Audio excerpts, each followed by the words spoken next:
ready. I'm wearing the shirt. I'm like Jack Burton, and I was born ready. I think we need to, before we start, it's customary to. I haven't added it yet, have I?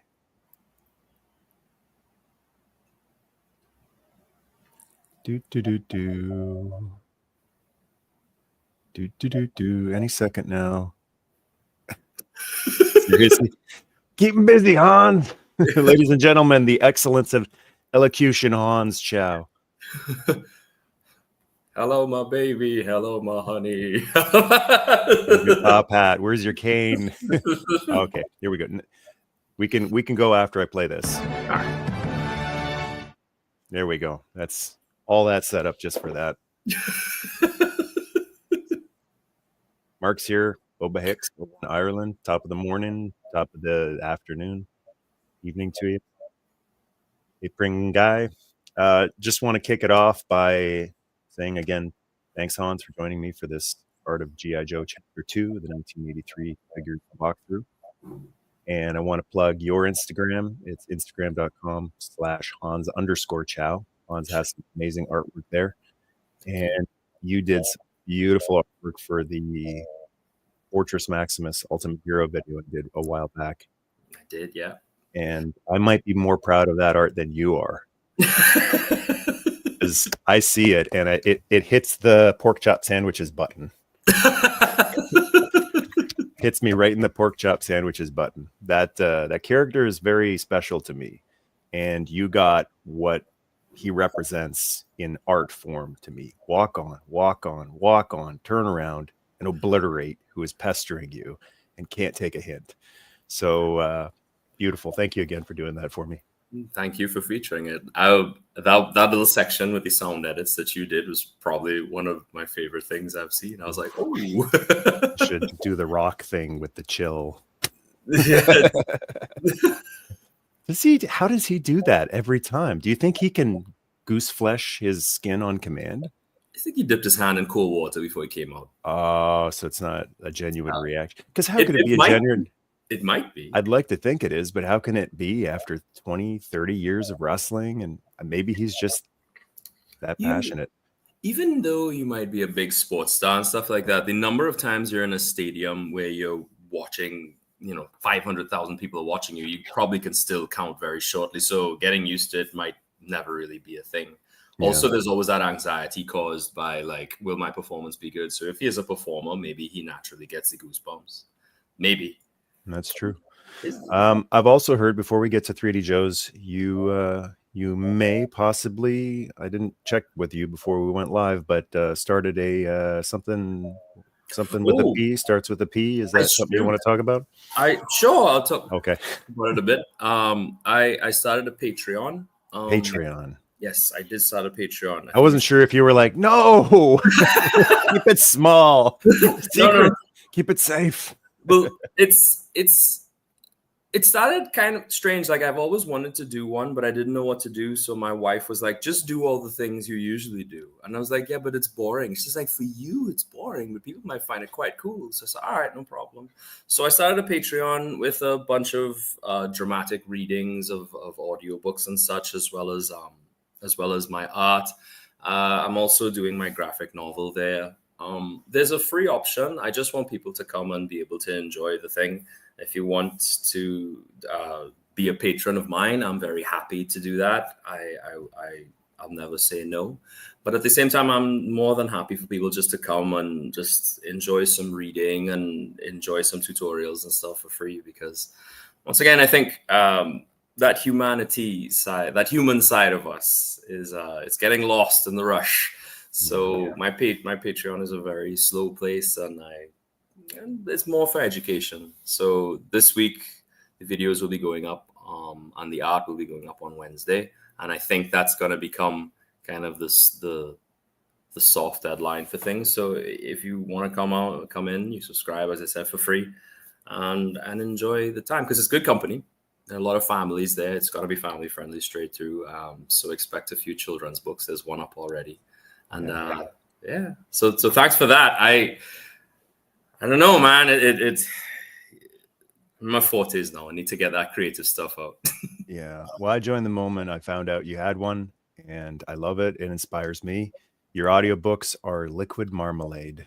They're just you're born for that, among other things. You're born for a few things, I think. Thank you. I love it, and I love that you're guided by God. Yeah. I know a lot of people in the community, and I love a lot of people in the community. And it doesn't matter what their race, creed, color, or faith is. I'm not going to discriminate based on faith, but you're a breath of fresh air. I will be honest about that, because it's not too many people who serve the same God.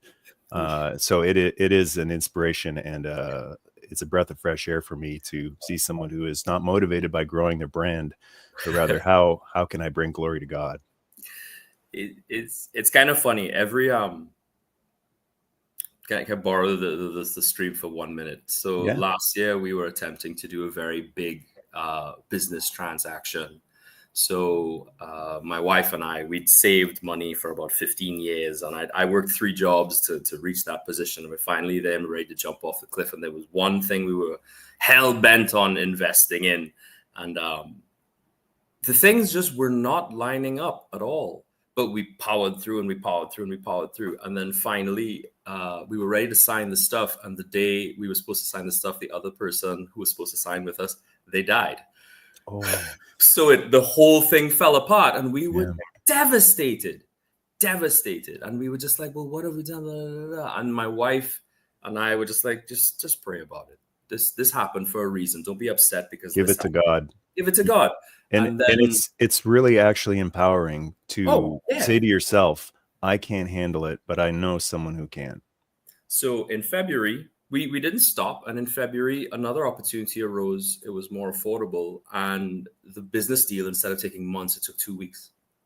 And it went just like that. And we are in a much better position that we would have been if we signed with the first family.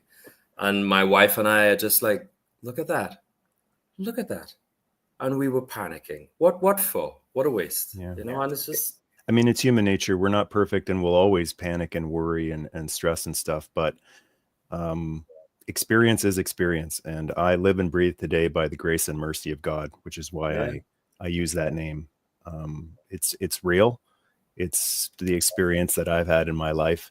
And that is why I believe. Because it's what I've seen and heard and felt and lived, and very nearly stopped living, very nearly, but still here today. And it's by the grace and mercy of God. A couple of hellos in the chat there. Micah, good brother. Good to see you. And another artist. I wanted to talk to you about this because you're an artist. And here's another artist I can hopefully get to talk about the next chapter. The Old Man These Days from the Isle of Man. Good to see you, Eric. And Retro Roamers. Oh, there you go. You met Retro Roamers at Joe Fest last year. And if he comes again this year, I'll meet him again. This year is going to be much bigger though, because I'm going to have a book to peddle and stuff. So, you know.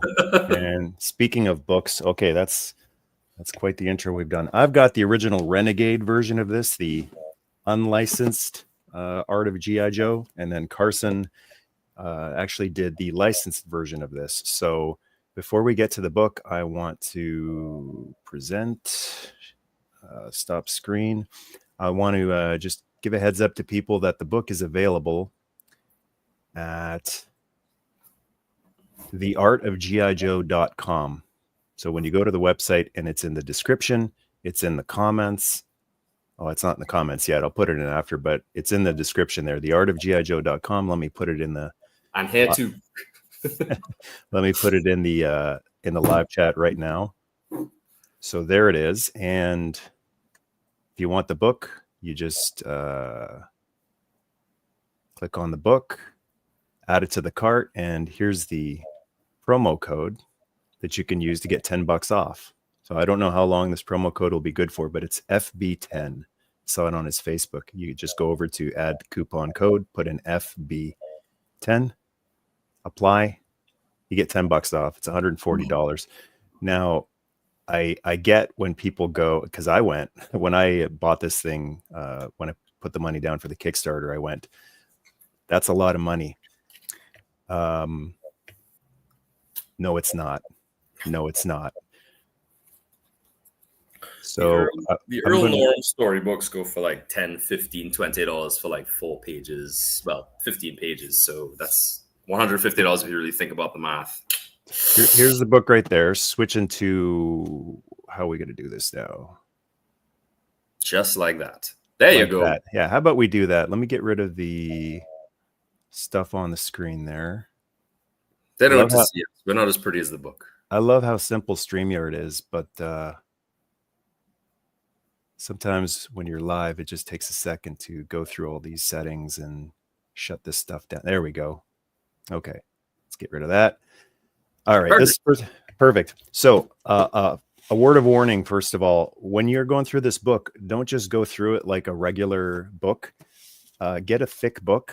I'm in Canada, so got to have Brett the Hitman Hart's book. It's a nice thick book, or any big hardcover book. Put something next to it, because when you're going through it, this thing will tear itself apart. It is so humongous and so heavy that when you're getting, a quarter, halfway through, it'll tear itself apart if it's just this cover sitting on the ground like normal. So definitely have something on there. And also just a word of, I'm just playing around with the screen here to see what we can do here. You know what? Maybe we'll just do this. Oh no.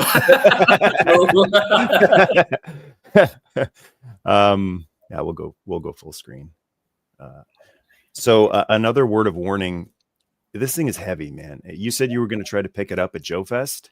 I was going to try, yeah. Bring a wagon or luggage with wheels or something, dude. I'm a big guy, and I can, it's work. It is work for me to haul this thing around. So I just want to warn people, you're not going to carry this under your arm and walk around the convention for a half hour. That's not going to happen. This thing is humongous. It is a big beefy boy. So make sure you got some kind of cart or little wagon or something to pull it around in if you plan on buying it and then walking around. It should be heavy. It's 50 years of art history. I mean, and I also want to say, now that I got the warnings about the, protecting the spine and the weight of it, this thing is an experience. This is the most incredible book, other than the good book. The good book is the best book, but in terms of art books, I mean, this is astounding. It's an experience every time I open it, and I've called it the USS Flag of art books. It definitely is. Like, I've gone through it quite a few times at this point, and it's still like mind-boggling. The amount of effort, the skill, everything in it is just astounding. So I wish I could be there when you get to see it for the first time, because this thing will blow your mind. Wow. All right. So this is the first time I'm seeing inside. So, So in the first video I covered, this is the second time I've been covering this book. And I stopped at the end of the 1982 figures. So today, 15 minutes into the stream, we're finally taking a look at the art of G.I. Joe. I got a couple of more hellos to say here. Retro Roamers. I already got that one. Goose Milk, hi there. And Eternal Dragon, hello. Paul, good to see you. Yep, the Kickstarter backers, I don't dare go to the back here and tear this thing apart, but there's names of all the Kickstarter. Oh, is it back there? Yeah, you can sort of see it. Kickstarter names. I'm really, really humbled and proud to have my name back there among the other Kickstarter backers. Colin, good to see you. Sorry, I can't get to all of the comments today. I don't think I'll be able to, because there's just too much to look and talk about here. But thanks to everyone for watching along and joining. All right, 1983 figures. We're starting off with, and the thing I love about when he starts a new year, instead of just going right into the little medley of card art, he gives you full pages of two of the guys. So we've got Airborne and Torpedo. What do you think of this art? This is Hector, yeah? Hector did these? Mm-hmm. Yes, he did. Well... Oh, and it even says down there by Hector Garrido. Tiny little thing. I've always liked Airborne's artwork. I always find it's very dynamic. And Torpedoes almost stands out because it's upside down. Everybody else, the head is at the top, but you actually see his card at his feet first, almost ironically, feet first also for Airborne. Fantastic work. You know, that's a great point, and that's why I asked you to be here, because to get a different perspective of artwork I almost know like the back of my hand, but I never thought about the perspective that Hector is showing us. Airborne, feet first. We're seeing actually the bottoms of his boots here. It's because he is rappelling from a helicopter. You know, and little details you get to see when you see it this big and unadorned, as Carson calls it, with none of the logos and the figure bubble on there, but just unadorned. You see the rope wrapping around his leg like a snake. But that's something I'll think about now, the perspective that Hector chose to show us these figures, like Torpedo's upside down, but head is closest. Another interesting thing, especially in Airborne Zone, if you look at it, he's actually backlit. So the shadow is actually on the front of his pants and it's higher on his face. The reason why he's actually rappelling down into trouble, into explosions. So the light's actually coming up from underneath him. And just kind of shows the kind of guy he is, because I think the military coding, I think his boots on the ground. So his boots aren't on the ground yet, and there's already trouble. So wherever there's trouble, G.I. Joe is there. He's going in. I never noticed that before. You're right. The back of the pants are lit. The back of the shirt is lit. The front of the leg is not lit. It's in shadow. Wow. And the same could be for Torpedo. His back is actually cool lit, and his chest is actually warm lit. He's moving down into trouble. So it's good. Listen. These guys from the past, they knew what they were doing. They make some sketchy decisions sometimes, but that's mostly because they're in a rush. But they are professionals. Any artist or creator, you cannot expect every single thing you do, every single thing you create to be a big hit. It's impossible. The most successful people are the ones that failed 99 times and then they get that one that succeeds. And a lot of people don't realize that that's the ratio. Like, you have to have the fortitude, the intestinal fortitude, as Gorilla Monsoon used to say, to keep failing and failing and failing. And I see it in everything I do, whether it's, you know, in my earlier days when it was art, I do, 9 crap pieces until I did one that I liked. And then you never know what the audience / peanut gallery is going to say, because for that 1 in 10 that I actually liked, maybe no one liked it either, but they liked the ones that tanked, the ones that I thought were crap. And I see that definitely in videos or mashups I do today, or any pictures I do. Sometimes I go, oh, I really love that. That worked great. And then it doesn't get an audience. Whereas, like, I'll do something that I just throw together and then it goes viral. I'm like, okay, there's no rhyme or reason to this. You just throw it out there. Just throw it out there and let the universe decide. By the same trick, if we look at Cobra Commander, he's running away from the danger. His back is lit and his front. That's awesome. So I don't think he knew what he was doing, because blue and red are also cool and warm colors, right? So maybe he just did that because he's majoritarily blue. But if we go by the same thing, he is running away from trouble. Yeah, and Carson included the file cards on the bottom too. Everything is true to life. So that's how big an actual carded G.I. Joe figure is. That's how big the file card is on the back of the packaging. So there's been no shrinking or even enlarging. It's true to what the original one was. So for anyone who doesn't have mint on card figures or even their old file cards that they cut out from childhood, this definitely feels like the collection is complete. Don't have to worry about, oh, I'm missing Destro or I'm missing Doc's card. If you can't have the full card, then just the file card. I like knowing I've got you can look it up on the internet, but this is cheaper. in terms of, like, physical media, which a lot of us old school guys still love, that physical media. I like knowing that I've got every file card. If I want to take an actual picture and not just use a scan on the internet, that it's all in here. And it is cheaper. The scanning this book, though, like, if to scan that would be a nightmare. If the book is heavy as all that, it'll break your scanner. Yeah. Eric says the mere volume of illustrations needed for G.I. Joe is staggering, not to mention that they did a beyond respectable job of keeping the quality bar high. Oh gosh. Oh, you know what's crazy about what Eric just said there is if you look at some of the more recent offerings for G.I. Joe, it's just like, come on. You saw the recent card work for the classifieds. It's AI generated. Yeah.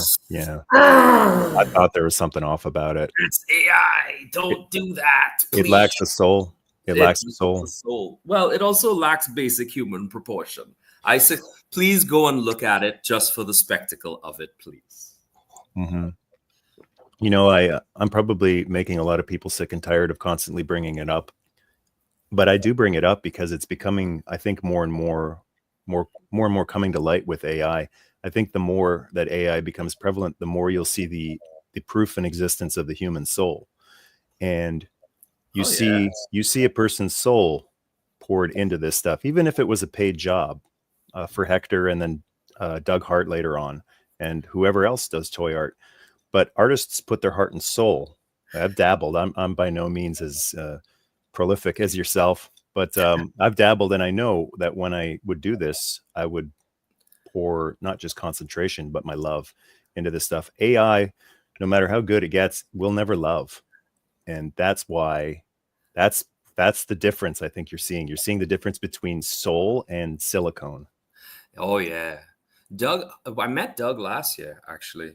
And he had a story about almost every single one of the pieces he did for G.I. Joe. And that story is just, it's such a human thing. It adds such a depth. I mean, the AI stuff is, I typed in some keywords and I press go. And that's not really, I mean, it's a story in the sense that maybe you had a deadline. But Doug was like, oh, I used my face for, oh gosh, what was his name again? I can't remember, but he used his own face to one of the G.I. Joes because he just couldn't get it. And he took a 3 or 4 pictures of himself. And there's a story behind it, you know? Yeah. He was painting Francis of Assisi and he said, that's my face. I used myself because I just couldn't get it. Goose Milk is saying, I will be ordering this. I was 8 years old when these started rolling out. Wow. Let's see, Wookie Sasquatch is saying, I'm trying to talk my wife into getting it for my birthday. As always, your bills come first. If you've got kids, your kids come first. But in terms of an art book, this doesn't go with the other art books. I've got a few art books, toy art books, comic art books. This is truly, the best description is the USS Flag. This is something unto itself. It doesn't fit on any shelf, first of all. I wouldn't trust it. I wouldn't trust a shelf to hold this because it would destroy, it would warp it and then break it. This sits by itself in front of, my bookshelf, and it comes in a beautiful case, and it just is, it's an experience. It's a very unique experience. And you lovingly go through it, or I do anyway. Whenever I go through it, I don't flip pages quickly. I'm just kind of in awe of the thing, the quality of the paper, the scans, everything. And so that's why I say, yeah, it's a lot of money, but it's not like, oh, do it. It's like a HasLab, get it. No, this is, I think, something that will continue to knock your socks off till the end of your life, quite honestly, and then maybe pass down to somebody else, maybe to knock their socks off. It really is in a class of its own. Were there any other villains in the 1983 line? There was a Cobra Trooper, and that was it. In the 83 line? Well, I guess we'll find out, but there's Destro right here. I'm just making a mark of the faces. It's just, once again, this is the first time I'm really seeing all the card art together, and I'm noticing Airborne is looking at something else. He's looking at the ground. Doc is looking off to his left, whereas the two villains are actually threatening us. There's a fist towards us. There's a hand and a motion towards us. So the good guys are objectives. They're looking at objectives, and the others are more threatening. So I'm just wondering if the Cobra Troop was the same thing. And once again, I wonder if this is an actual conscious decision. Well, let's go back. Let's go back and find out. Because if that's the case, then, I mean, if he was planning all this, then boy. I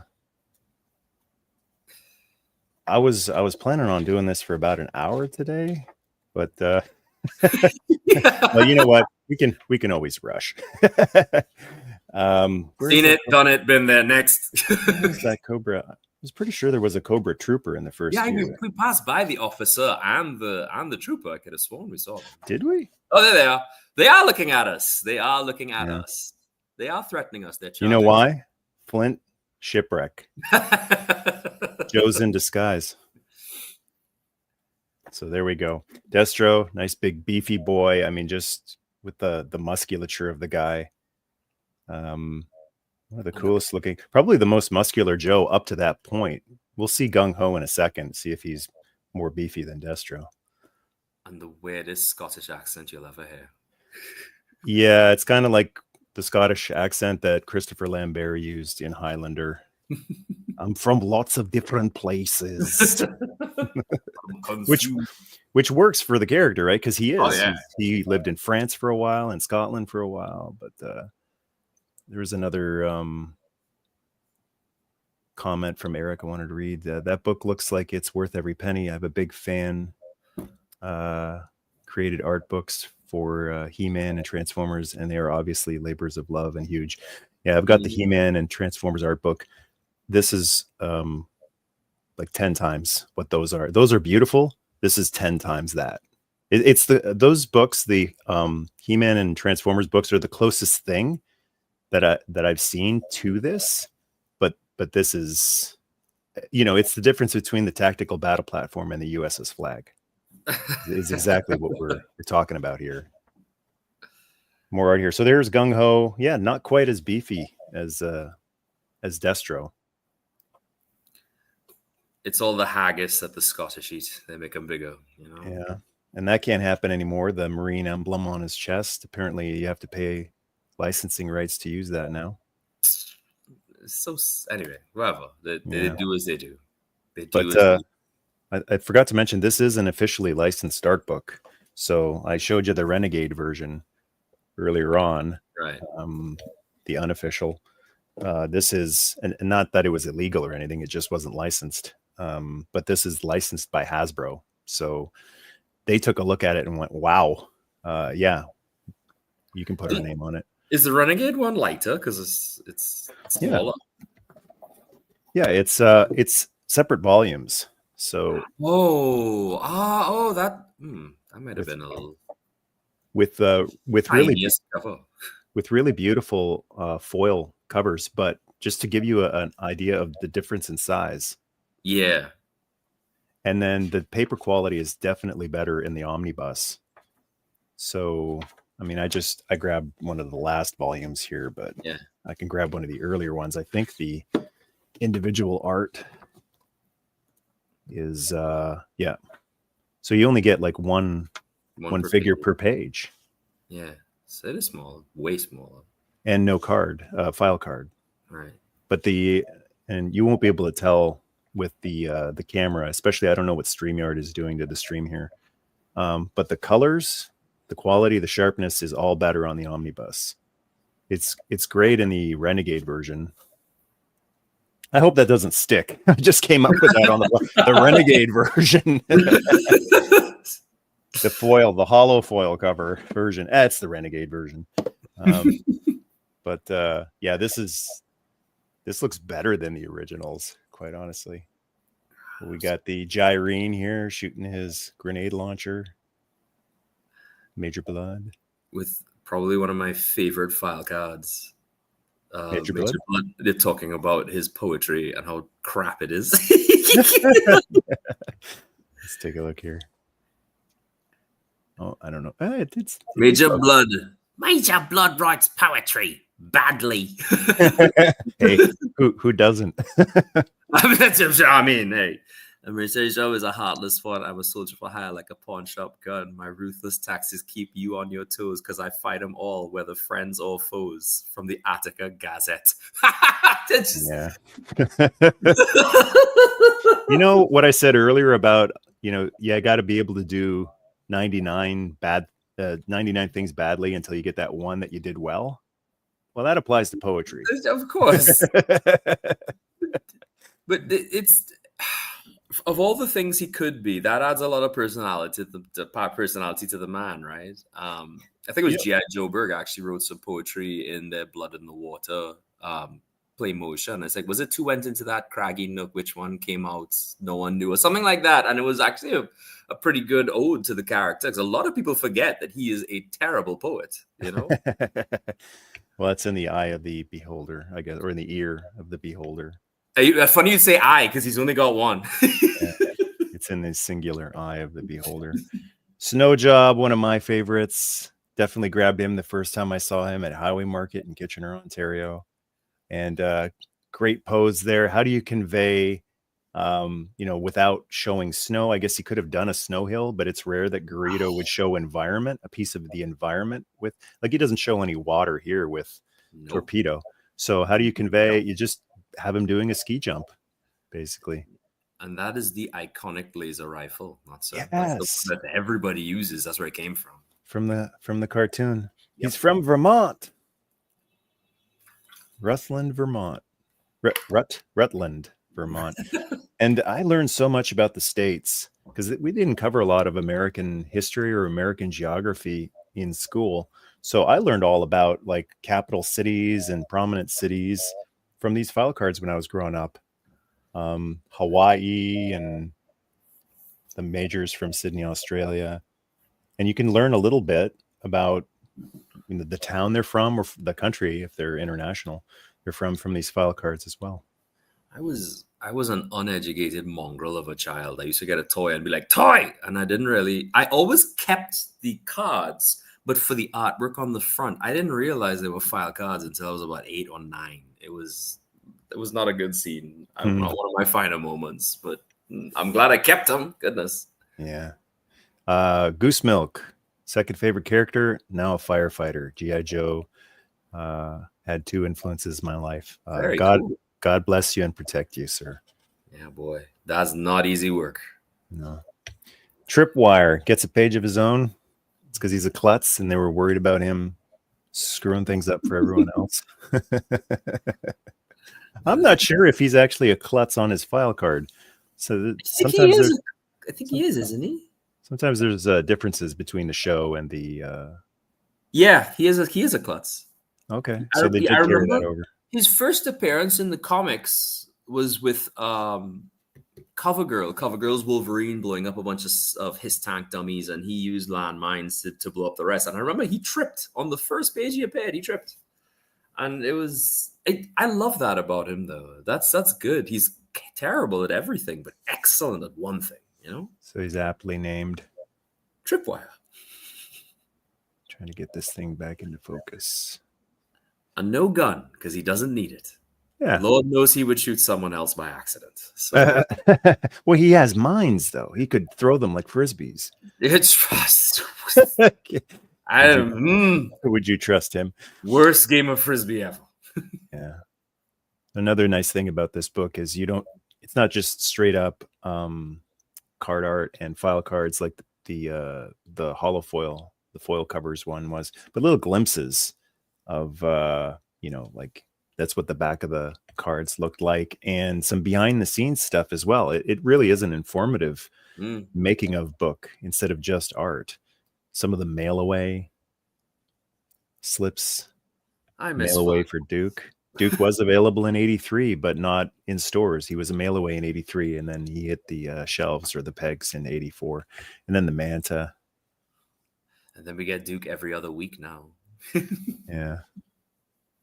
There's Be the First to Get Major Blood. I guess he was a mail away as well. Which is crazy because he appeared in the cartoon big time. He was basically like their field officer for the entire of the mass device. Yeah. Tripwire has that great figure 8 variation that came with the cassette tape. Oh yeah. Was that like the red one? I have what's that? I don't know what that is. I think if it was G.I. Joe, it's in here. So we'll see in a minute. We'll keep going here. Unadorned art. So I mentioned that term before. The first time I ever heard it was from Carson, the author of this book, along with Chad. I want to give a shout out also to Chad Wish I knew how to properly pronounce his name. Huckle or Huckle? But Let's go both. with Huckle. Huckle. Okay. Chad Huckle as well. This is the dress shoes page. Everybody's in dress shoes. These guys do not get dirty often. He's got those Vader boots on almost. He's got the Vader boots. He's got, are these actual like grenades? He's got 3 single grenades on his wrist. I've never, grenades. And 3 rockets too. That guy's ready to rock. I wouldn't rock around those on my wrist, but hey, he's a weapons expert. Who knows? I always thought he was wearing a shirt. Like I always thought that was like, I always thought that was a shirt, the skin, like a shirt under there. Because once again, I didn't read the file cards. I didn't know Destro was Scottish for a long, long time. The Arthur Burkhart certainly didn't lead us to believe that on the cartoon. I love his voice on the cartoon. I love it, absolutely. But that ain't Scottish. No, that ain't. It's funny, actually. In the earlier episodes, he does try to roll his R's, Commander, just to give it a little bit of. But then after a while, he learned the character, and he was like, "That's not what the character sounds like. I'm not going to do an arbitrary bad Scottish accent." It was the red one. I was, for some reason, really into figures that had different color versions, like Faker Snaggletooth. I wanted that red tripwire, the repaints. And this is a grenade, right? Grenade launcher? Mortar, question mark. I thought it was always like some kind of medical something, but once again, I didn't know enough about medicine. You know? Yeah. I mean, this is probably a flare gun. I don't think he'll be carrying a pistol on his side. He's not a conscientious. There's no saving this guy. Anyway. Oh, we're supposed to take prisoners. Oops. He's not a conscientious objector like Lifeline, but so I figured that's probably not a pistol. But this, I always thought it was some kind of grenade launcher or a mortar, because Doc is the medic who kicks ass. Maybe, yeah. I mean, if he's under fire, he's going to, remove the threat and then, patch the victim up. Shamefully, question mark, my first G.I. Joe medic was Stretcho. I never owned any of them. Nothing wrong with that, man. That was a great figure. I agree. Love that one. He had like a hover thing. That was the 90s. That only he could fit on, not any injured. And some more unadorned art. These are great. I just love the size of the page. It's humongous. So we've seen the figure card, but I love seeing this stuff without all the gaga, as they say in wrestling, all around it. And of course, you put Snow Job by himself all on one page. I wonder if he did that just for me. Well, just for my nation. Look at all the dog tags hanging off. It's kind of like braided Wookiee scalps for Boba Fett. It is. I always thought, because he was a poet, those dog tags were people he had served with who had died. I didn't realize he was a right bastard and was collecting the dog tags of people he killed. I hope that is exactly what that is, that it's dog tags honoring his fallen comrades, because that's really gross. Yeah, if he's a poet, he's sentimental. So I mean, oh man, that'd be horrible. Well, it's it's a thing of carrying trophies of the people you've killed, but that makes him really malevolent. I mean, Cobra's evil, but they're cartoon evil. They're children's toy evil. But carrying the dog tags of it's like Grievous carrying lightsabers of the Jedi he's killed. It's really like malevolent. It prevents the families from really knowing, and it's just not cool. Man. Yeah, don't make it worse. I didn't think about that Sorry. And then we see once again Torpedo, because the one on the first section was cut off partially, so this is the full Torpedo. And there's the pre-production art. I am glad they went with what they went with. Yeah. Who's that signature down at the bottom? Is that Rudat? I thought so. Yeah. Looks like Rudat. It says Rurat is such an unspoken artist. You know, we always know him the card art, but then you actually see the Rurat. He's a legitimate artist too. 81. My gosh. 83. Oh, 81. Yeah, 81. You're right. 81. Yeah. Yeah, that's true. Oh, I don't even want to say how old I was. But anyway. Oh, why not, man? We're blessed. I was young, much younger. We are blessed with every year we're given. It's true. I wouldn't. You know, I'm always cool with going off on a big tangent. I won't make it too big because I want to focus on this. But yeah, this whole thing society does of dreading the years. You're blessed, man. Talk to someone who almost had those years taken away from them.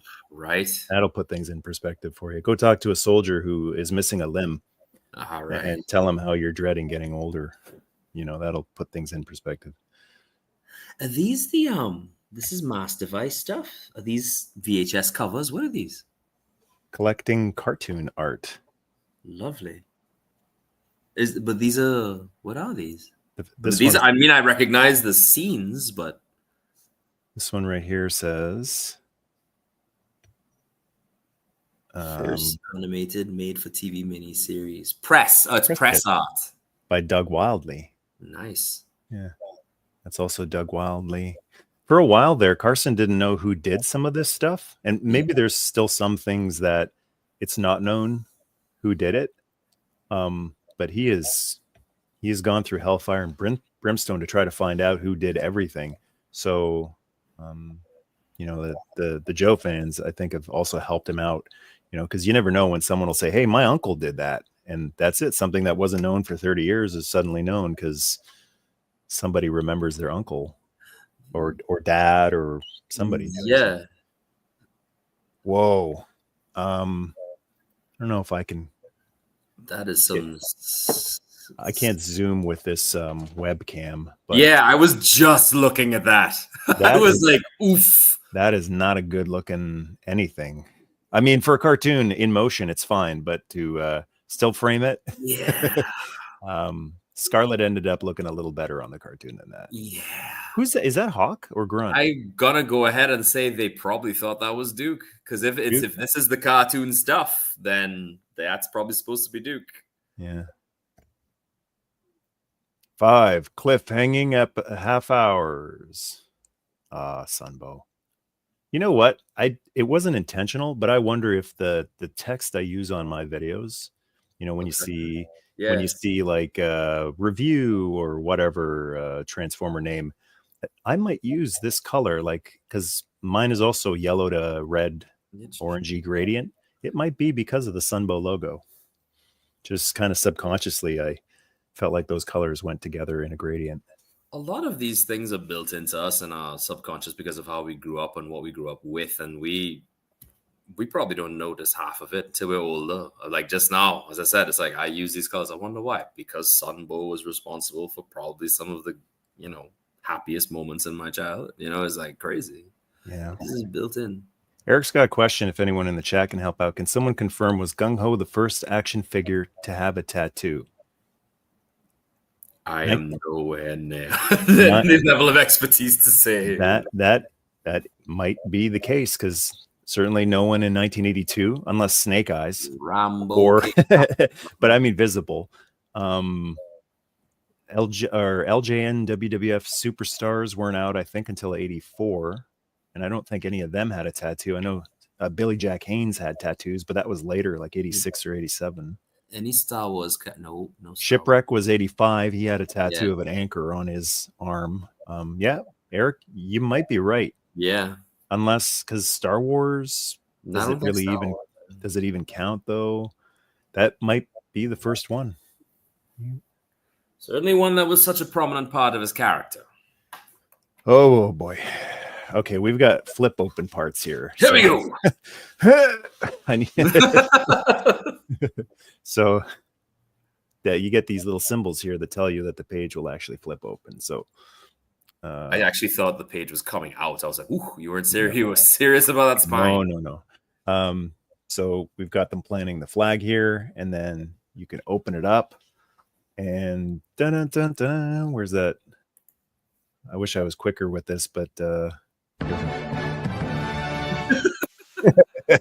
was worth the delay. I mean, Out here. Ripcord never made it into the show, did he? Yeah, very few appearances, but he's in there a few times. He never got like his episode, you know, like a barbecue episode or a roadblock episode. Recondo never really got his episode either, but Ripcord, I feel like he was in a handful.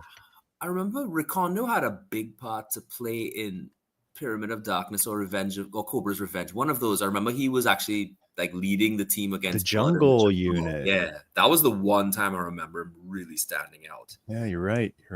But I was a huge fan of Ripcord. Oh yeah, back in the day. Figure. Lovely figure. And when he does show up, like I popped, to use a wrestling term, because there's one time where he actually is a big deal of the scene. He's not the big deal of the episode, but he's a big deal of the scene.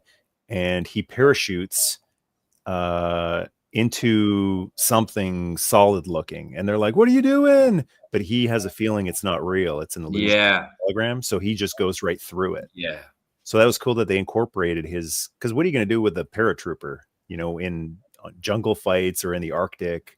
That's why he was just kind of always not used, because him, Crazy Legs, Airborne, you know. Yeah, it's hard to use their specialty, because their specialty is just one and done. Like, okay, you've paratrooped, and now what? Now you're infantry.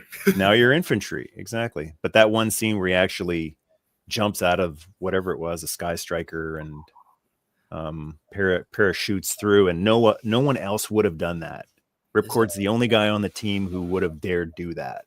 As we're actually looking at the same foldout there, Mutton Junkyard actually had probably one of the worst, like, not say worst, I don't know what the word is, but one of the most awful moments I've seen in a comic book. I don't know if you remember, where Cobra created a device which controlled animals. Oh no, I hated that one. Yeah, and Junkyard was chasing down Mutt, and at the very end, Mutt gives up, and he's like, "Go ahead, just kill me, because I'm not gonna hurt you." Yeah. And Junkyard comes around, and I was like, "Oh God," because I had Rottweilers, you know. Yeah, you go outside and hug your dog immediately. Oh, yeah, that was rough. They knew how to ride him, man. They knew how to ride him. Definitely. All right, let's swing this out here. And comic art. That's issue 1, I believe. That is looking like issue 1. And we flip open here. Woo! I just love how everything is labeled in the corner. So this one is 1983 G.I. Joe Mobile Strike Force team poster. Wow. You would have gotten these where? In the toy boxes and stuff? Because I remember those boxes used to be full of treasure, you know? I don't remember ever seeing this particular one included, but it might have been like a printout just with for display at the G.I. Joe section, maybe. Probably some kind of promo artwork or something. Yeah, it looks a little more, you know, it's not as realistic looking as Hector's stuff, and it doesn't seem to be a name on it, so probably unknown. And there's Airborne. There he is. Infantry. Yeah, as soon as you're on the ground, you're not airborne anymore. You're groundborne now. Oops. And this back over, what a beast this thing is. Covering G.I. Joe, so getting into the comics. Oh, this is something. What is that? Is that a rough for it? Or is that? It looks like it. It's a rough. Scarlet was blonde. I'm glad she's not blonde. Wow, yeah, and she's just wearing OD like everyone else. Wow. I'm glad they weren't all in OD. You know, I am glad. Red beret for probably Hawk. Hawk in those days, it would have been Hawk. And an alternative opening screen question mark. Yeah. Oh, there's 83, but he wasn't out until 84. Blowtorch is in there. Yeah. I'm wearing his button, pork chop sandwiches. Oh, and Spirit too. That's another Spirits, 84 yeah. figure. Ripcord, that was an 84 figure. Yeah. Interesting mutt as well. None of the ladies. Should always have at least one. Those were some of the, in my opinion. I mean, who was out in those days? Princess Leia. I don't know if Tila was, but you know, the G.I. Joe ladies always had a special place in my heart. Mm-hmm. I never saw them as women. Interestingly, I saw them as just soldiers, and I was like, oh, cool. Soldiers and warriors. Yeah, that's how I felt about all of the G.I. Joe characters. I didn't see Spirit as Native American or indigenous, or I've heard from so many Indians say, "Hey, I'm an Indian. I call myself an Indian." So you know, some people are activists for stuff that some people aren't even getting worked up about. But yeah, like I didn't see Roadblock as a black guy. I saw Roadblock as the badass with Ma Deuce. Their specialty was more important than their ethnicity. Yeah. That sounds like a slogan or something. It does. Probably not one Hasbro would be using today, but specialty trumps ethnicity, although they definitely wouldn't want to use the term trumps. Some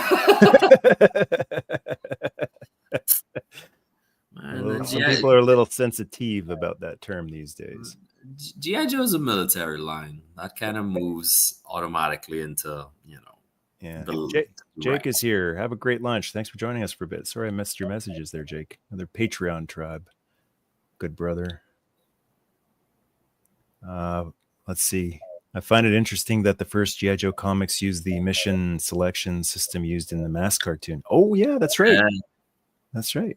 That's where we saw Shooter for the first time, too. Yes, the Legend of Shooter. I love that Shooter eventually got a figure, and it's a girl. It's a lady. It's a good one. It is actually a great one. So if you're going to get one, let your figure be legendary, you know? Yeah, I've got her right there in the medley shelf, driving a vamp, and yeah, like sometimes I don't really care when they retcon and say, "Oh, this person was part of the original team." You just, they were in the background. But I think Shooter works perfect. If they ever did an origin G.I. Joe live action movie, true to the Marvel comics, put Shooter in there. Absolutely. How she died was actually really touching in the comics too. I was like, wow, she died saving a bunch of kids. Good job. Yeah, exactly. So we got a couple of the Marvel comics covers. Well, one of them here. The artwork accessory pack. Always called them extra packs, and thank goodness they made them back in the day, because who wasn't losing this stuff like crazy? And then finding it 7 years later in the couch. That's a really beautiful painting right there. Very realistic looking. Old Glory. There was such a wide range of G.I. Joe artwork. Some of the artists, even those two Raising of the Stars and Stripes, one of them is very pop and one of them is like painterly. It's lovely stuff. Check this out. This is a very different style right here. The lunchbox thermos artwork. Oh, wow. I was wondering what those clips were. I was like, what is that? What toy? And I was like, oh, it's the lunchbox clips for the handle. Yeah. But it's very like, what is it? All broke. Watercolor looking almost. It's probably watercolor from those days. Probably watercolor. It's very like archival. Yeah. Looking. Such a great range of different styles. So it wasn't just Hector's style. It was everything. They would have worked Hector to death if he had to do all of these. He would have just been poor guy. All right. Final page. Oh, no, not final page, because there's still 1983 vehicles. How much time you got today? I don't want to keep you from your family. I got a bit of time. We can keep going for a bit. Okay. So we've got, these are the catalogs that came with the toys. I used to, because we had so little access to most of these toys, like if you get one vehicle and you keep these catalogs forever and then swoon over them for years, Yeah.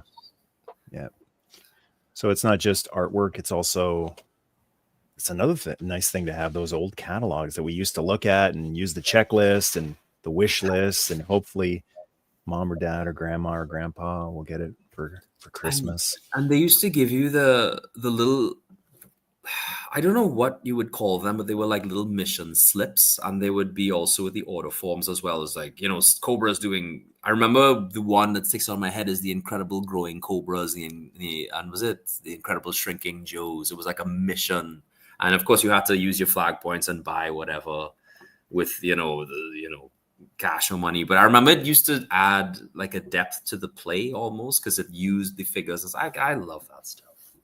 Great stuff.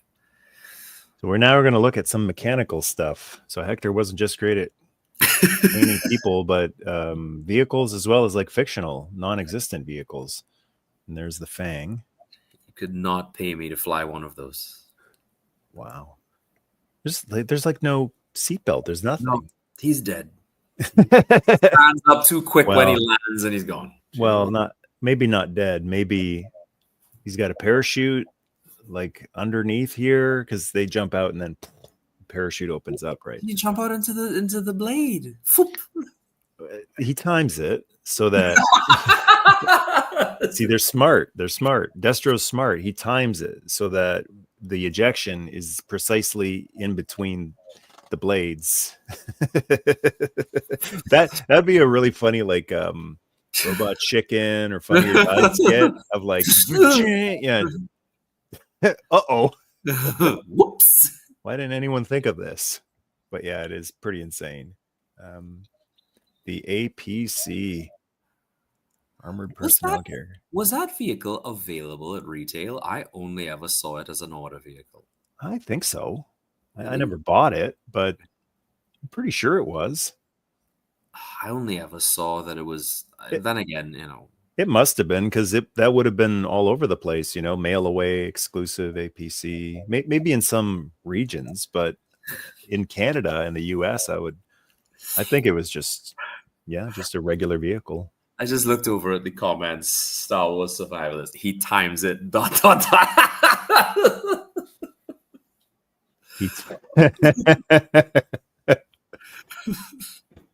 One, and he's like John Mason in The Rock going through the furnace.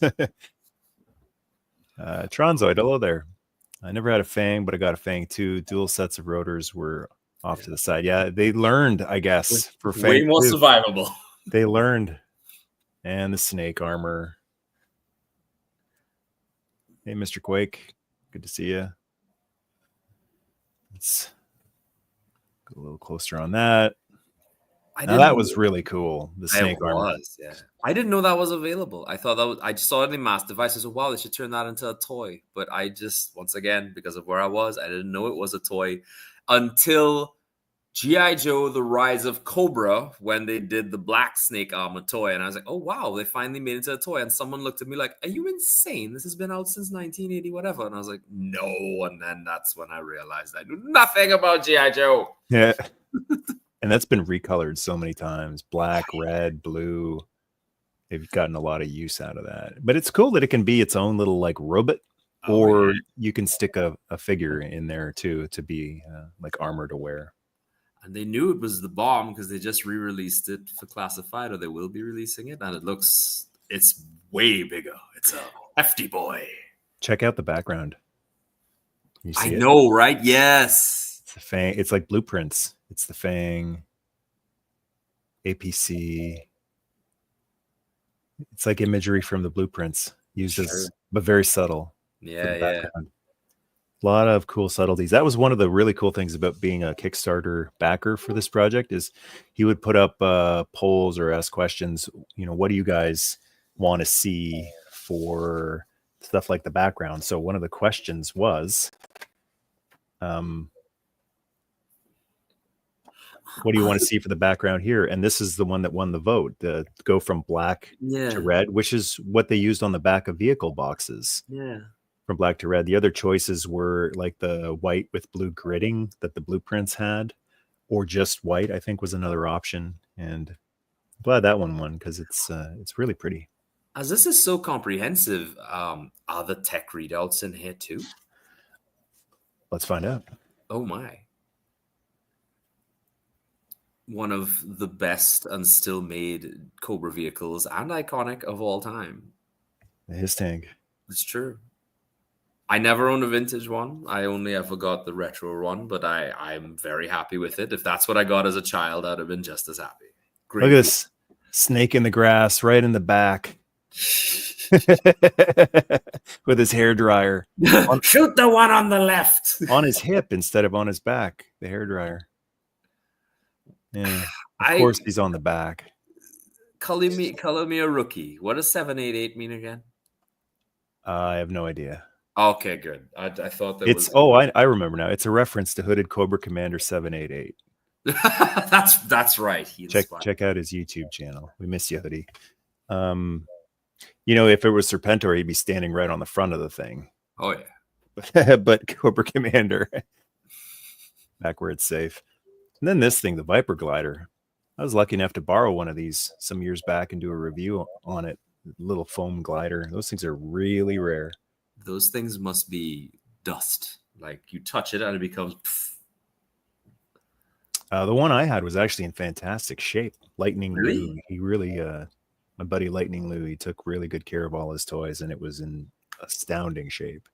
But he never threw it around, which was what it was built for. It was built to take more punishment than any other G.I. Joe toy. You were supposed to throw it around. So having one in great condition is extremely rare these days. The Dragonfly with Airborne and Wild Bill, who I think a little out of scale. That chopper is way bigger than the figures. At least I remember? Question mark. I think you might be right. I do like that they're depicted as being extremely cramped in there, just like the toy. Yeah. There's no room in there. The cannon on the side of the Dragonfly, I didn't know that was there. I got my Dragonfly secondhand from a family that was migrating, and the Dragonfly had everything there, but was missing some missiles, and it didn't have that cannon on the side there. I would love to know what the caliber of that gun is, because his tag's standing up against something with that kind of like firepower. It's ridiculous. Exactly. I loved it. Love it. Wild Bill's file card, and G.I. Joe had all the cool helicopters. And the Falcon Glider. I get back up here. Same deal as the Falcon and the. Let's find out. Yep. Wow. It's the same. It's finding out. We're finding out all sorts of things today. And he put them on the same page. You could just flip flop a check. Yeah. Cobra didn't get any good helicopters. Mamba. It's ridiculous. The Mamba. But I love it. That's true. They did get the Mamba. That is true. Yeah. HQ. A sentimental favorite, if not a functional favorite. It sits there. I think for play wise, it's probably one of the better toys. It can't compare to a cardboard playset, though. Oh yeah. Like honestly, when I was a kid, I would have taken my cardboard G.I. Joe HQ over because I had a buddy who had G.I. Joe HQ, and it was just kind of sitting there. It literally did nothing. Like there's so many bases and playsets that do little things like spin the radar or clang on the mobile command center was a transformer, and it had a working jail and a crane, and that thing was amazing. But this just sat there. It had a jail and it had a little command center with a working door. Yeah. But there's nothing really, there were no actual play features with it. It was just basically like a big diorama piece. Yeah. Yeah, that's it. Yeah. A diorama piece. That same family who was migrating I got the helipad from them, and I thought, oh, cool, they sold a helipad by itself. I did not know that was part of the base. Yeah, the helipad. Yeah, you just stick it off to the side. I like to put it on top over the jail because it made sense. Like they're just going to climb out of the jail, right? Yeah, right. and they would do that with the. Listen, Tactical Battle Platform is like the only G.I. Joe playset I owned as a child, and that was to me the best playset ever. And the one thing that made it the best playset ever was right underneath the helipad, there was like a place that G.I. Joes could walk under, and I'd never seen that before. Something about them being able to hide away underneath there really appealed to me as a kid. And I watched my kids play with their toys as well, a lot of the Imaginext stuff, and I realized my kids love those underhanging covered places that kind of simulate realistic, architecture and such. So I hope we don't see the end of that. I hope Imaginext and all those other guys making it, copies it. But once again, I never owned the headquarters, but I had a buddy who owned it, and I loved it. I don't know why. Maybe because I never owned it. I don't know. Yeah. Well, it's HQ. I mean, like I said, sentimental value.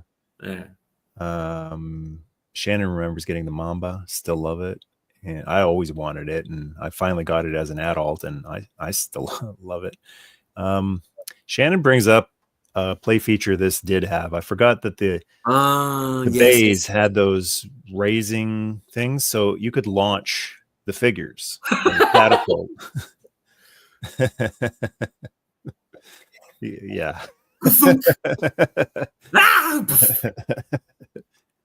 That's something. The jump over here, reissue from the previous year, but this time with Grand Slam with silver pads on him instead of red, which he had with the HAL laser the previous year. And that jetpack was everywhere in the cartoon. Everywhere. Yeah. Now I'm curious. This has been kind of fun being able to just flip back and compare with what was previous. I'm curious about the artwork for the original jump. See if that was just reused. So there's the artwork for the original jump. Yep. So it's pretty clever. It's Flash, Grand Slam. Both guys had pads. I don't know. It's the exact same face sculpt too. Yeah. Some things are a little different. I think the artwork for the first one is actually stretched. That's why that could be the angle or the little, the curve in the paper. Maybe.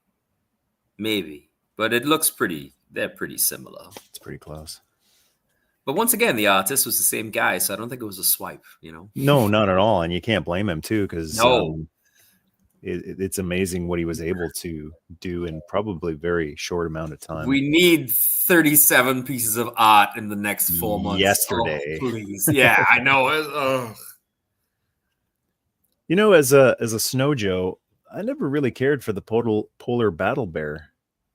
That when that came out, I had no inkling to get it.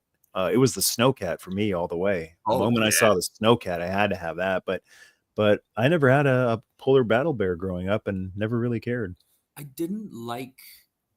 It's just a Ski-Doo. Yeah, it's just the ferret, the ski mobile, the motorbikes. It was like, ugh. Just an everyday vehicle in G.I. Joe. I liked it more for the military. Yeah. Give me a tank, Yeah. Yeah. Give me a Baja buggy with a gun on it. Twin battle gun, the Whirlwind. I love that thing. The fact the wheels could have gone down was beautiful. What I also like is that Hector, I don't know if he was instructed to do this or he just or he knew to do it, but Rock and Roll was the machine gunner. He put the machine gunner in the Whirlwind. It's true. That makes sense. Although he put Snow Job on the Polar Battle Bear. He put Flash, who looks like he's warmly dressed too. And one of these things is not like the other. What is he doing on there? I have a feeling they did that for the Snowcat art too. He's showing them how tough he is. I can't remember who. Maybe someone on the Snowcat art also was not dressed for the occasion. But that's how tough that gyrene is. And then one of the most iconic ever, I'm bumping into my tripod here, sorry. There we go. The Sky Striker. Eric could probably back me up on this, but when we learn to draw and paint and all these sorts of things, we'll learn to direct the eye with regards to how you lay stuff out. So if you look at like the Sky Striker in particular, if you look at all of them, every single one of those pieces of artwork on that page are shooting. But if you notice how they're shooting, they're all shooting into the stripes of the G.I. Joe line, even the Battle Bear. Oh, really? That leads you back into the page, which leads you back to the G.I. Joe logo, which leads you back to the Combat Strike Force. Wow. Down. Even if you look at Ace, and I don't know who his co-pilot is. Wayne Ruthel. Right. So Ace is not looking off. He's looking down at the other Sky Striker, and the guy... Wayne, there you go. Wayne Ruth is looking at the back of his head. So they're actually trying to their very best to keep you on the page. So I think that's, once again, it's the old guard knows those composition tricks. So I'm glad that we're seeing it in effect, you know? Wow. Getting an art lesson here today from Mr. Crow. No, that's another thing I've never noticed. And I'll probably never not notice it now that you've mentioned it. Yeah. Shooting into the line, because it's all about unity. I try to sound like I know what I'm talking about with my high school art. I guess I took some art in university too, but I feel like I learned more from my high school art teacher than my university art teacher. Sorry to him if he's watching, the university art teacher. But unity is important. And for me, usually it's color. It's the repetition of color. My high school art teacher really taught me well. That is like, no, you can't use yellow just there. If you want to use it there, then you need to use some yellow here too. You need to create like a nice unity of it. It's just a pleasant use of color. A pleasant use of color, pleasant use of space, pleasant use of negative space. Everything, just because there's nothing there doesn't mean it can't be used. Everything's got to work. You know? Exactly. Yeah. The Wolverine with CoverGirl. And for someone who is supposed to be I guess she was a fashion model, not necessarily like a face model, but like there's nothing really model-y about her. She just looks like she's a, down to business soldier. Which is good. I'm glad that, she shouldn't be. Who's the worst example? Psylocke from the 90s. She shouldn't be like that, But Hector didn't give her like tons of like Mimi from Drew Carey show makeup. He didn't overdo it. He didn't give her like the overdone flowing, supermodel hair. Yeah. It's just something that, well, I guess he might not have even known who she is. Like the file card would have been written separately from that, right? There are a few things that I wish, and this is dumb, but to differentiate, because her head sculpting look a lot like Scarlet. I wish she had a pair of ear muffs or something she was blonde, something to just across the board, They didn't reuse the head, but it almost seems like they did. Yeah. Maybe it was they were limited by the technology of their time. I don't know, but it's a good point. It's a good point. And on the cartoon, she was originally blonde. So I'm surprised they went with such a close hair color and a close look to Scarlet. Ron had a thing for redheads. What do you mean had? I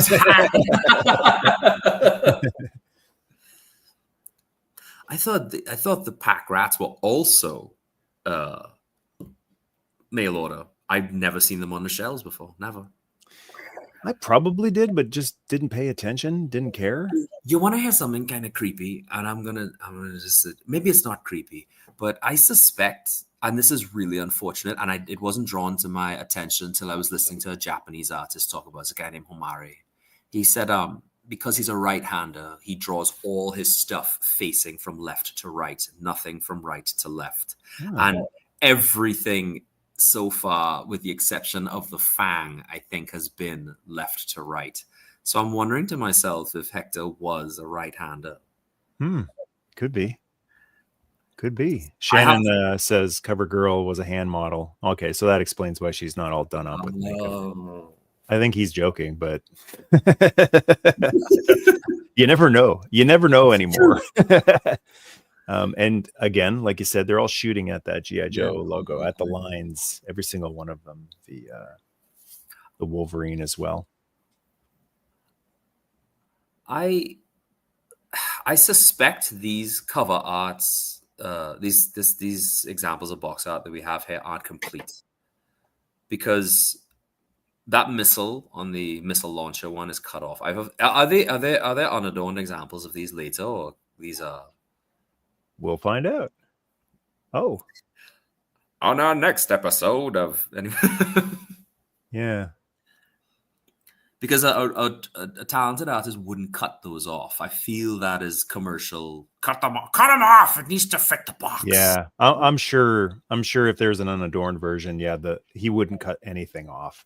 And I'm pretty sure if it's unadorned, not only will it not be cut off, but there's gonna be more space in front of each of those laser blasts. Definitely.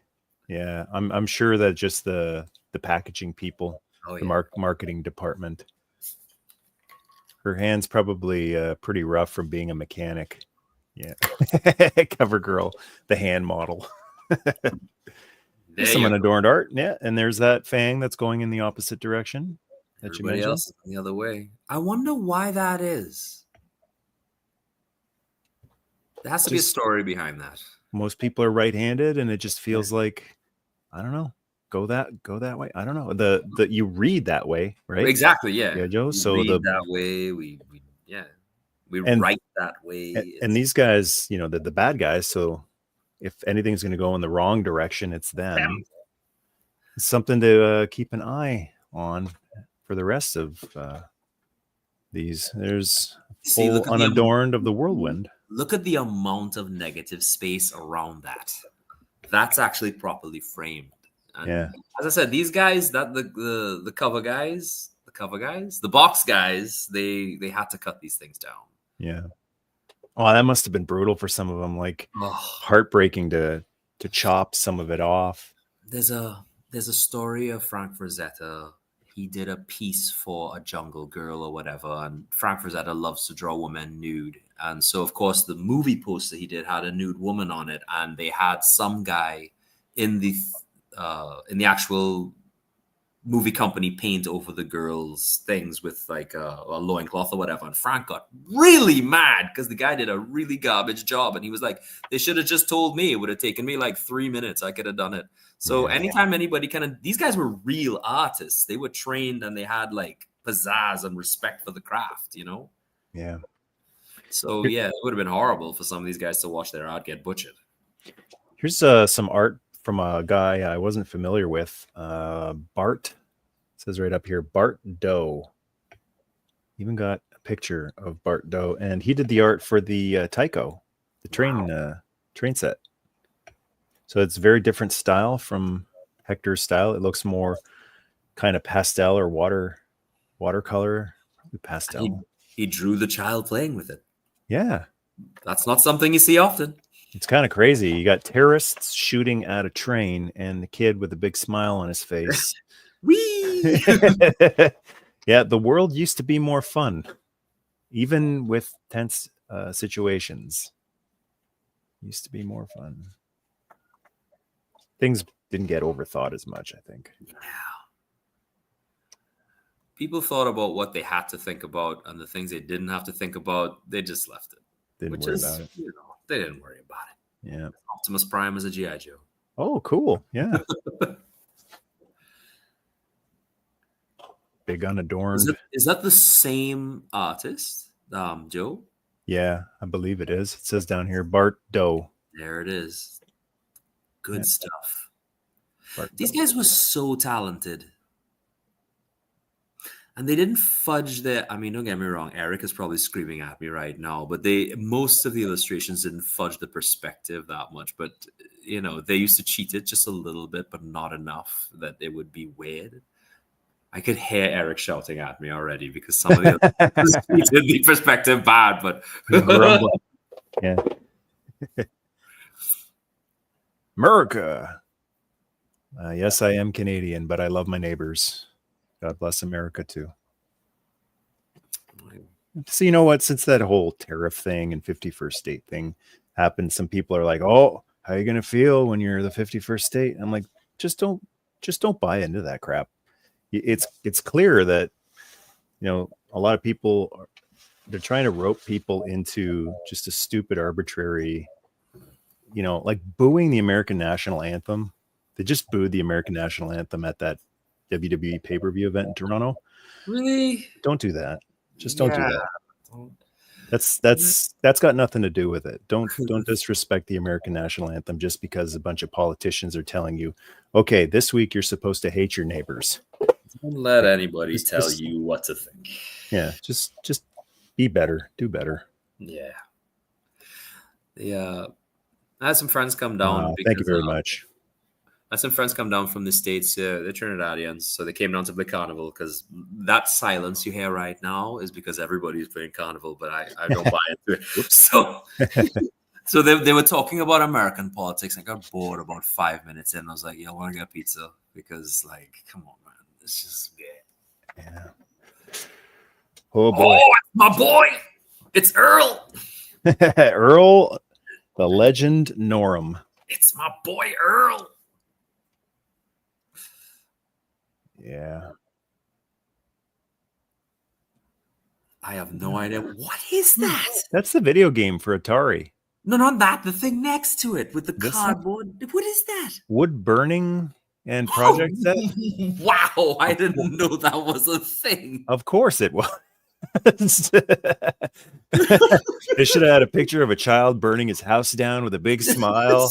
Jeez. Just reuse the art from the train set. The kid's smiling and laughing, and the house is burning down. Wood that burning. Joe is running from the fire. Look at that. Unreal. The obscure things that they released back then, and it's all in here. We had have a good friend who played the Cobra Strike video game on whatever system it was, the Atari or whatever, a guy named TJC, and we watched him play it, and it was like, that is a hard thing to watch, but man, hey, in those days, they were limited by the technology they had. Mm-hmm. Hey, cool, you're in Michigan. I was hoping to make it out to the next Motor City Comic Con, so might see you there if I can make it out to the next one I think it's in May. Speaking of limitations, here's one guy who had none. Earl Norem. Mm-hmm. That guy, there's just no one, nobody did it like him. I don't know why. Yeah, He-Man art, G.I.JOE, Yep. Transformers, all of it. Such a great style. And he was different because he didn't really make a lot of anatomy mistakes, except with Transformers, because I think they told him to draw it like the toy, and he's like, this doesn't make any sense. And he's like, just draw the thing, Earl. Whatever, man. We just... Oh, Canada's getting some love there in the comments. Thank you very much. Hans, you spent some time in Canada too. It's true. My mom is Canadian. Some people might even consider you Canadian. It's true. Well, I got the passport. I lived there for quite a while. So. Yeah. Canucks, stand for the U.S. anthem. Just pay respect. Don't do that. That's one of the most awful things I've seen in quite a while. Booing another country's national anthem. Like you're booing. Here's to put things in perspective, because we are going through G.I.JOE, which is the real American hero. When you boo the American national anthem, you're booing those veterans who gave their lives serving the United States of America, not just to help America, but to help other countries as well. Don't disrespect the veterans of the United States by booing the American national anthem if you're in Canada or any other country for that matter.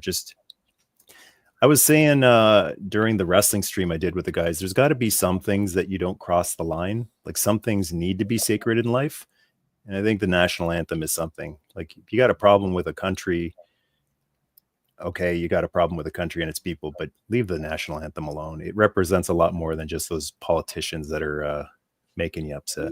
You might not like maybe 1,000 Americans, but there are millions of them. And a lot of them are good people. A lot of them. The vast majority, 99.9% Americans I've met have been awesome to me every time I go. I've only been to Michigan. That's, I think, really the only state. I've been into New York too for for a trip. But like, you know, the vast majority of Americans have always treated me fantastic when I tell them I'm Canadian. So it's just being too easily whipped into a frenzy. Over nothing. Yeah, absolutely. Less than nothing. There's some more Earl. Is this Earl? That all looks like him. That all looks like him. Yeah. Did the covers for some of those storybooks. Spy Eye. I was trying to get my hands on some of these to read for my Patreon. So I went on eBay to check the price, and I was like, maybe I might be able to pick them up for a sane price in Joe Fest. You might want to go through the scans. Yeah, actually, something like that. Actually, if you buy this thing, here they are. I could read it. Is it readable? I mean, you're going to need a magnifying glass, but they're here. The fact that Carson scanned every page and the books are here. Oh, might have to give it a shot. They're not as like big. Proto-silent. Is that the proto-silent castle? That's looking like a proto-silent castle. Yeah. Yeah, it doesn't have the wow factor of like, you know, taking up a whole page like we saw some other art, but it's technically there, and you don't have to look into an illuminated screen in order to read the book. I always prefer books. Wow. There, talk about wow factor. Yeah, full right. Page, bigger than what the original one. Those books were only about that big, smaller than the Renegade foil cover versions.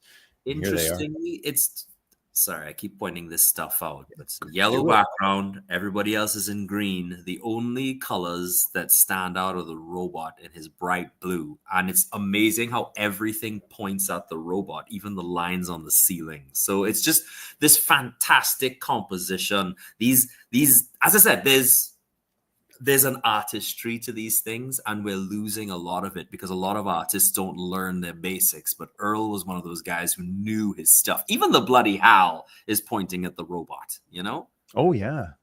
And my high school art teacher would have said, okay, so you want to use red for or you want to make his hands red hot red?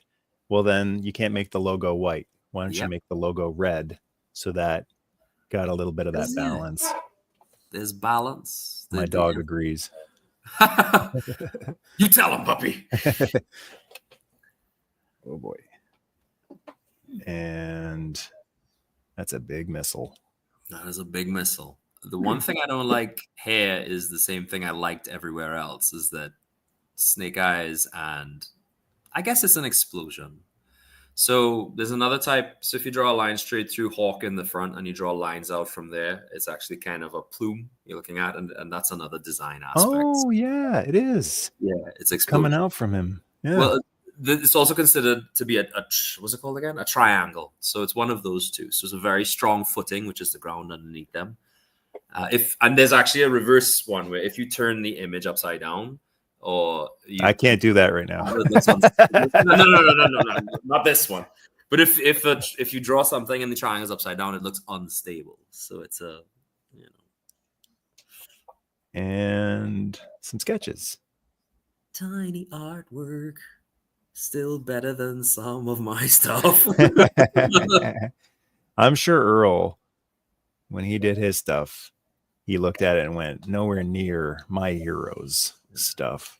That's just how it goes. So Doug Hart, I met him last year, as I said before. He looked at my art and I gave him some, and he traded art with me too. And he was like, you're a fantastic artist. And he gave me like all these big compliments. And I was like, and he's like, no, don't do that. Don't do that. The whole world's going to laugh at you anyway. You might as well be kind to yourself. And I was like, I don't want to cry here, man, but thanks. You know what I mean? It's so true. Yeah. Don't tear yourself down. The world will happily. Now, I used to say to people, don't be so hard on yourself. The world will happily do that. But I feel like I should update that saying a little bit for 2025 and say, don't beat yourself up. The world will happily do that and monetize themselves doing that. And videotape them doing it. Yeah. They'll happily monetize it, tearing you down. So yeah, just don't go there. I paid a bazillion. Woo. I paid, so not the last Joe was before this one. I paid, I think it was $15, $25 per storybook, just to get some of Earl Norem's artwork because he was so amazing. Same here. There's one story he did that really stuck out to me, called Operation Starfight. So in my school library, when I was very young, that book was always there, and we had a half an hour of reading time before our period 7 and 8 in our school, and I used to run to that book with all the other guys in the class, and whoever got it first got it for reading period. And that's where the love of Earl Norem really started from. It's like, because there was something about the art you knew, even as a child, you were looking at something amazing. Same here. I didn't have the Joe art books, storybooks, but I had the Transformers ones, a few of them, and I just loved his art style. It was art. It wasn't toy imagery. It was actual artistic art. Like my mom and dad would have some really beautiful paintings on the walls. Nothing like Gauguin or anything expensive, just what you would find at your, whatever local Woolworths or anything like that. But they had nice artwork on the walls, and so I would look at something like this and go, wow, that's kind of the same style. It's very nice. Just because it's for children doesn't mean it needs to be childish. Yeah, absolutely. And this is Duke. He looks a little more brunette than blonde there. His blonde is usually more pronounced than that.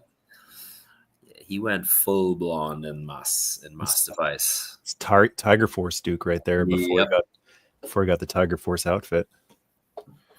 We're almost done here. Thanks for sticking around so long. We are done here. We're done. That's the 84 figures. Everybody go home. We're finished. Yeah, we're finished. Bye. Where's that thing? Here it is. Why isn't it playing? Here we go. We'll fight for freedom. Anyway. All right, I'm going to close this bad boy up until next time. Boom. There we go. Still available at the website that's in the link. This not available anymore, I don't believe. Just as good. Much smaller, but just as good. Bret Hart's book. It's on your shelf. Is amazing. Let me switch my camera over here back to the laptop camera. There we go. And Hans is back here.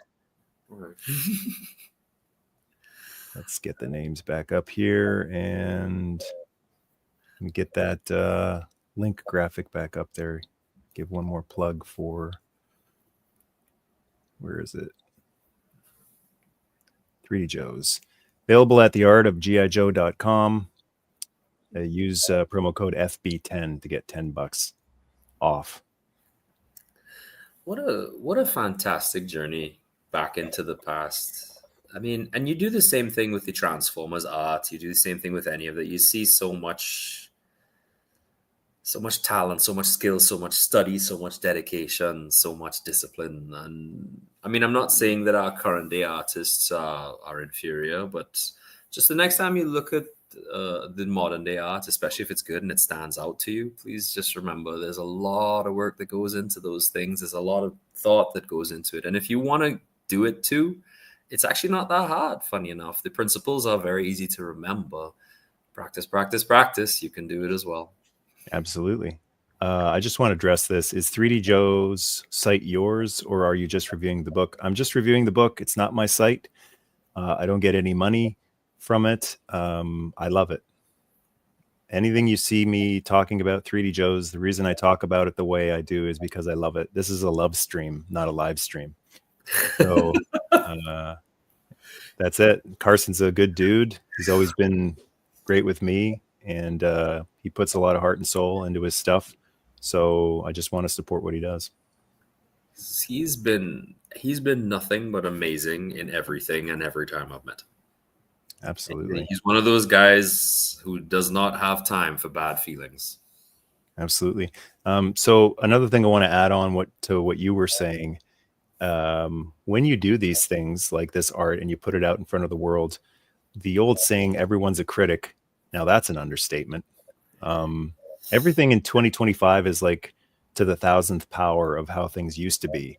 So not only is everyone a critic, they're strangers and they're critics. So, it used to be there was a thing that used to be called constructive criticism, but it came from someone, like a teacher you would see every day at school. And the teacher would give you legitimate constructive criticism because he actually cared, or she cared about what you were doing, and they wanted you to be better. When someone who actually loves you gives you criticism, that is constructive criticism because they love you. I believe that constructive criticism is born from love, not from hate. And so when it's actual genuine constructive criticism, it can't hurt your feelings because it comes from love instead of hate. When my father would tell me, son, do this, not this, don't do it this way, do it this way, it doesn't hurt my feelings because my father, what's the saying? Your father is the only man in the world who wants you to be better than himself. That's what constructive criticism is. It's coming from a person who wants you to be better and do better than they could do it. Constructive criticism, which you see a lot, and I'm sure you see it a lot. And I like the way you handle it. That's why we're friends, because of the way you handle it. Is that you take deconstructive criticism. Deconstructive criticism is not born out of love. It's from a stranger who doesn't know you, who doesn't care if you get better or worse, doesn't care if you live or die, just does not care. And all they're doing is tearing everything down in sight for entertainment. It's I call it just entertainment abuse, abusive entertainment for them. They go on the internet in order to abuse others. So it's either that, or because they don't feel good about themselves and they think by tearing down others, maybe that'll make them feel better, smarter, more successful. Deconstructive criticism. So when you do art like this and you show it to the world, like, never stop doing that. Never let anyone steal your joy or your creativity. Never let them stop, but be fully aware of what's coming at you. And it's not an if, it's a definite when. You are definitely going to get that deconstructive criticism. Don't waste your time on it. It's deconstructive. It's not meant to help you. It's meant to steal your joy and make you quit and take your time from actual creative, productive endeavors. Don't waste your time. Literally, don't waste your time. Use the block. It's as simple as that. And you will never waste your time on that particular person ever again. That'll be the end of the relationship. Because I think it's important, first impression, right? If you don't know a person, if you've never interacted with them, and the first thing they have to say about something you put like this amount of work into, the art of G.I.JOE or the previous, that's a lot of effort. That's a lot of work. And if all they can muster is one sentence and it's, I don't like this, that's a hell of a hello. And you know what it also is for me? It's a goodbye. Oh yeah. That's how I handle everything I create. I love doing this stuff. It's a lot of fun. I put it out there and I'm glad other people can enjoy it.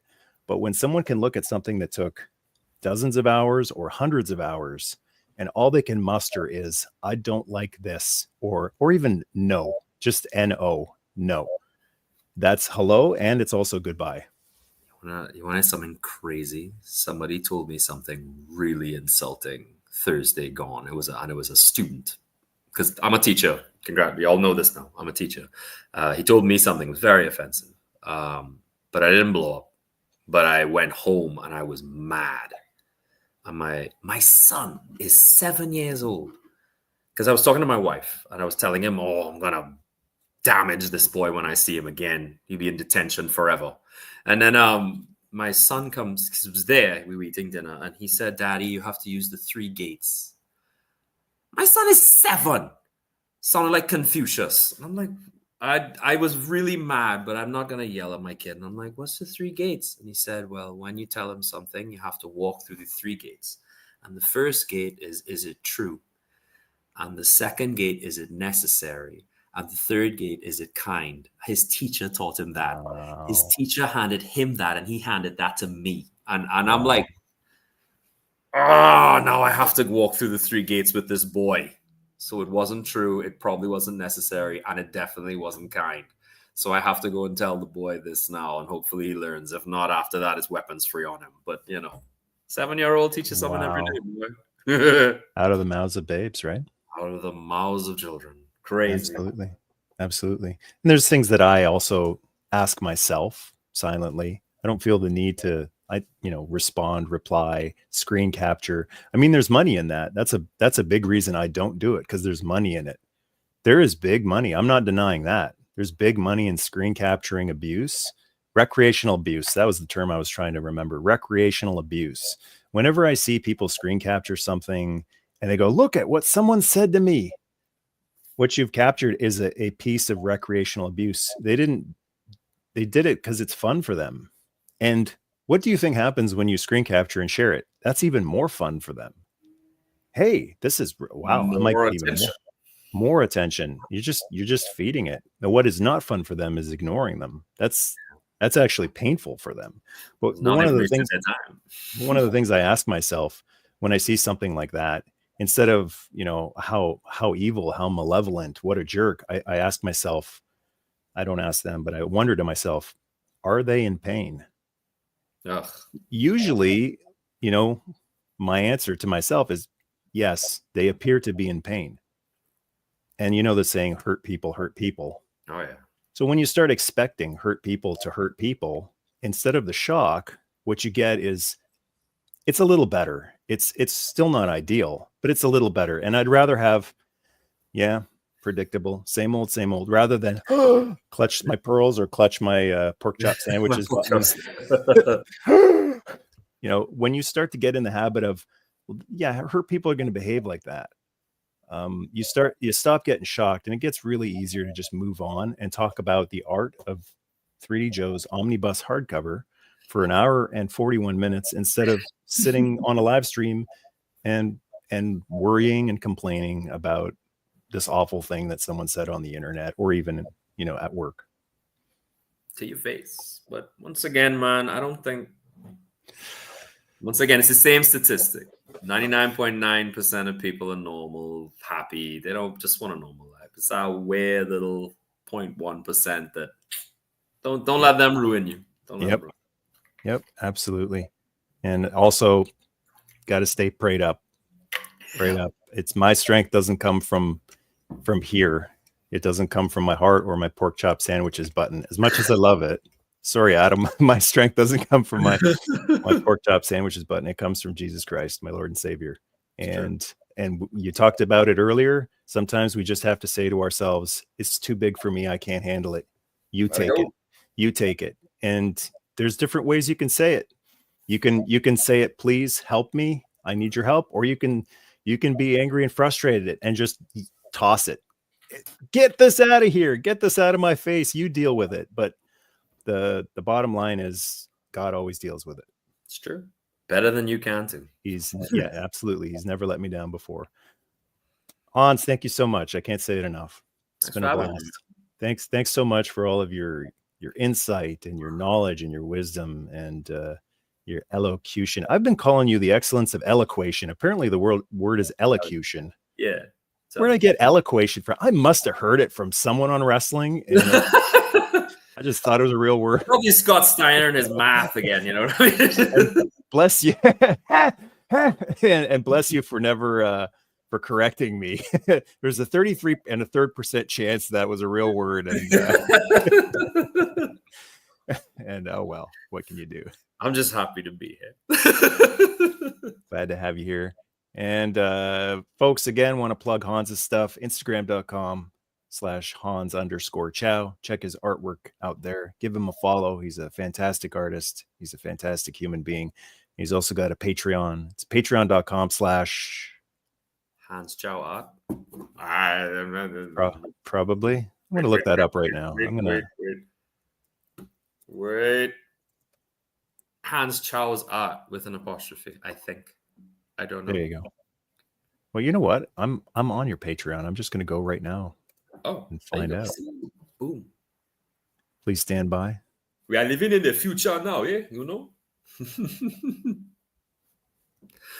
Yeah, as I said, you get audiobooks, you'll get art. I'm putting up my first tutorial this week. You know, I think everybody should draw and paint and do something they love. Do it badly. Like there's so many people who say, well, I'm not any good. Do it badly. Do badly. anything badly. Okay, I got the link here. It's the first start to being good at something, man. You know, it's patreon.com/Hans Chow, and it's in the live chat right there. Here we go. Yeah, do it badly. Do yoga badly. You know, the funny thing when people say, I can't do yoga, I'm not flexible enough.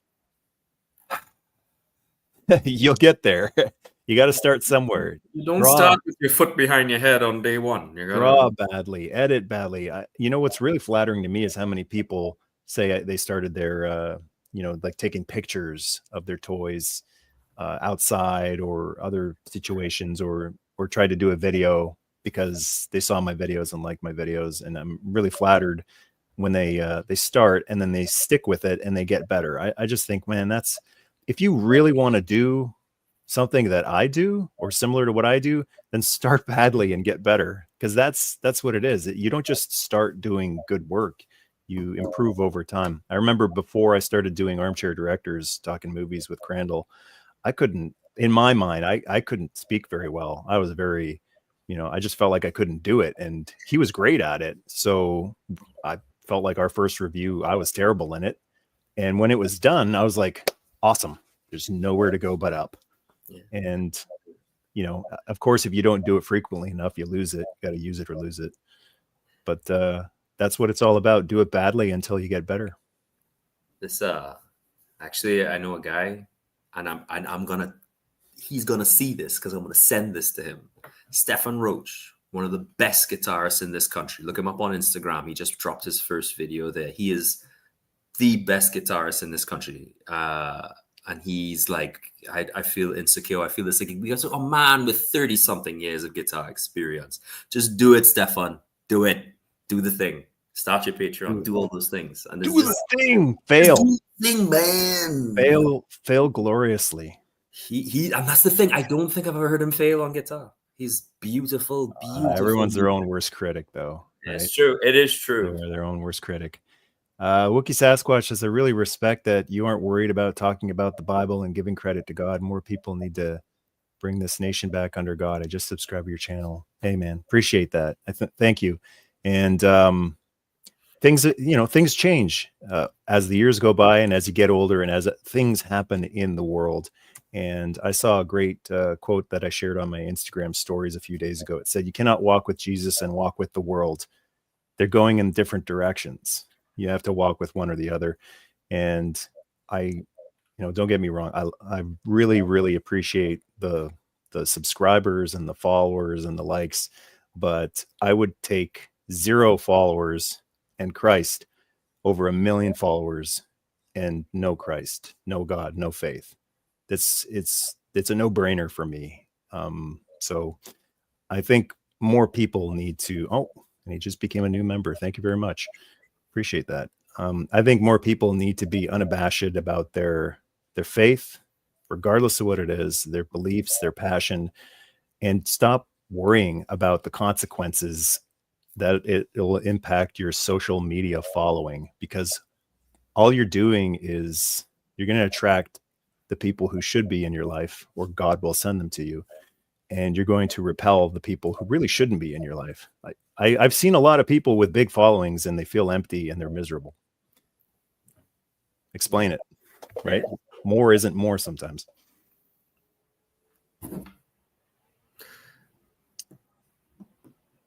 And with that, I think it's lunchtime, brother. It is definitely lunchtime. Thank you so much for joining. Thanks for having me. I love being here. Absolutely. Everyone in the chat, good night, good luck, God bless. Nerd must stay. Take care. Take care.